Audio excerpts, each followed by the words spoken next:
Hello friends, நமஸ்தே. நம்மளோட ஹிந்தியில் பேசலாம் சேனலில் நிறைய டெய்லி சென்டென்சஸ் அப்லோட் பண்ணியிருக்கோம். அது மட்டும் இல்லாமல் கிராமரில் present tense, past tense, present continuous tense முடிச்சிருக்கோம். இந்த வீடியோவில் நம்ம பார்க்க போகிறது பாஸ்ட் கண்டினியூஸ் டென்ஸ். ஸோ தொடர்ந்து வாட்ச் பண்ணுங்கள், உங்களுக்கு ரொம்பவே யூஸ்ஃபுல்லாக இருக்கும். இது மட்டும் இல்லாமல் புதுசாக பார்க்குறவங்க மறக்காமல் சப்ஸ்கிரைப் பண்ணிக்கோங்க. இப்போ நம்ம லெசன்ஸ்குள்ளே போகலாம்.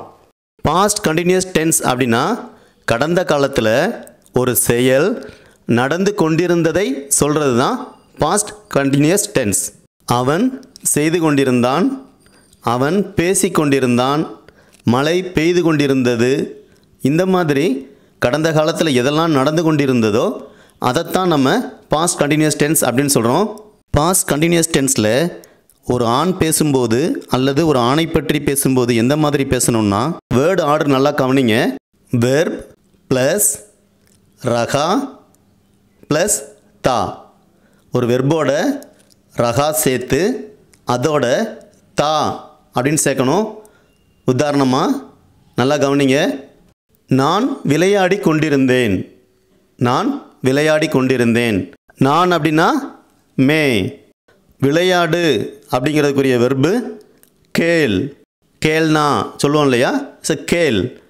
அப்போது விளையாடி கொண்டிருந்தேன் அப்படின்னா மே கேள் அப்படிங்கிற வெர்பு ப்ளஸ் ரகா ப்ளஸ் தா.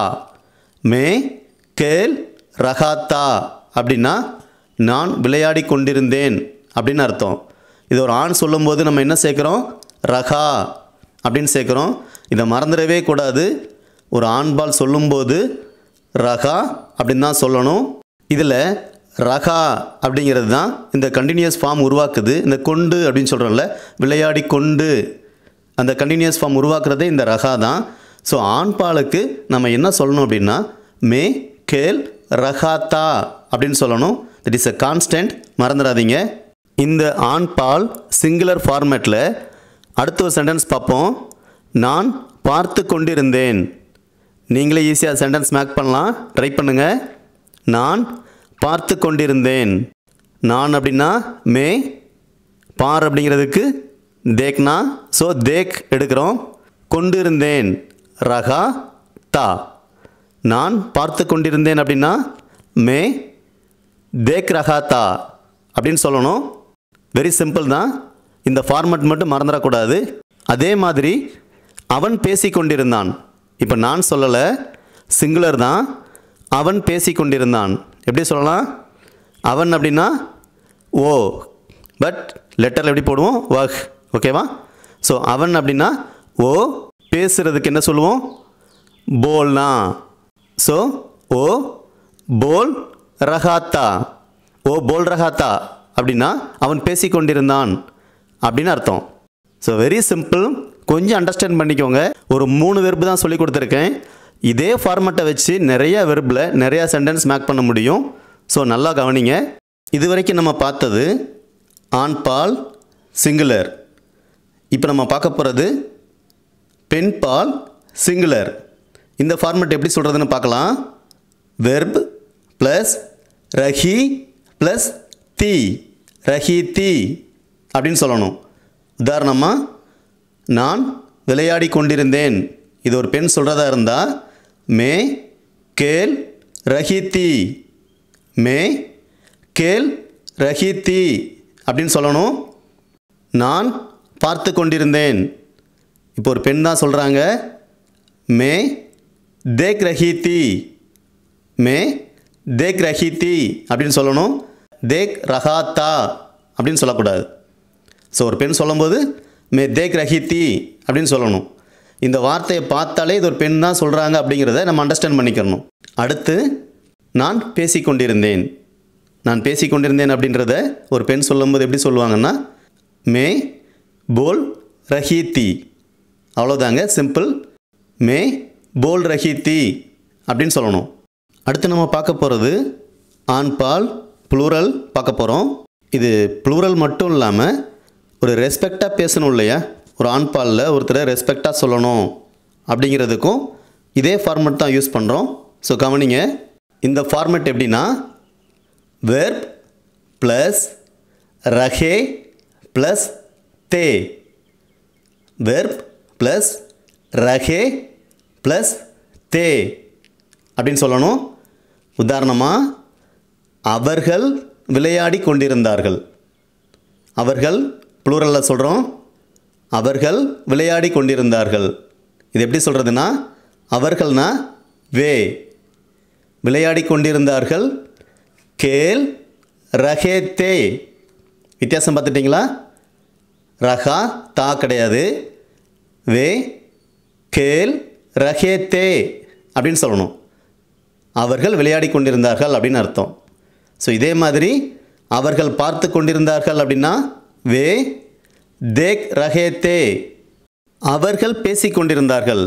இது எப்படி சொல்லலாம்? அவர்கள் பேசிக்கொண்டிருந்தார்கள்.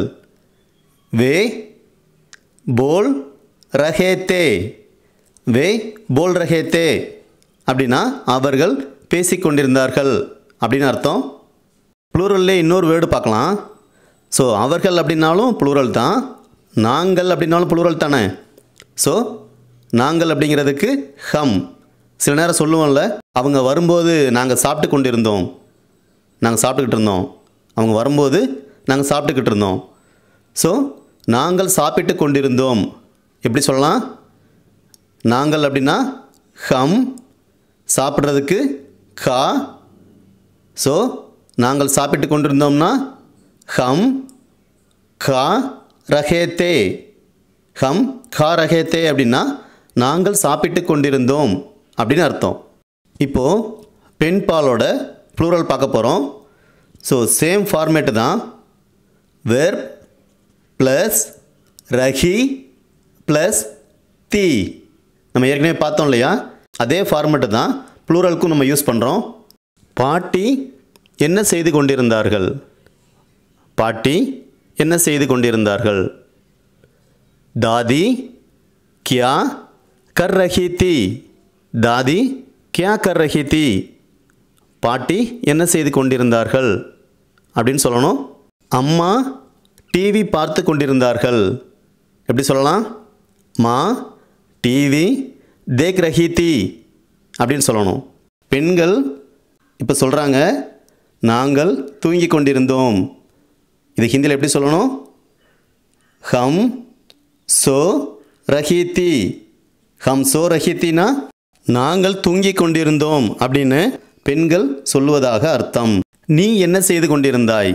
இந்த ஃபார்மேட் எந்த மாதிரி வரும்னா, ஆண் பால் ப்ளூரலுக்கு என்ன ஃபார்மேட் யூஸ் பண்ணுறோமோ தி சேம் ஃபார்மேட்டு தான் இதுக்கும் வரும்.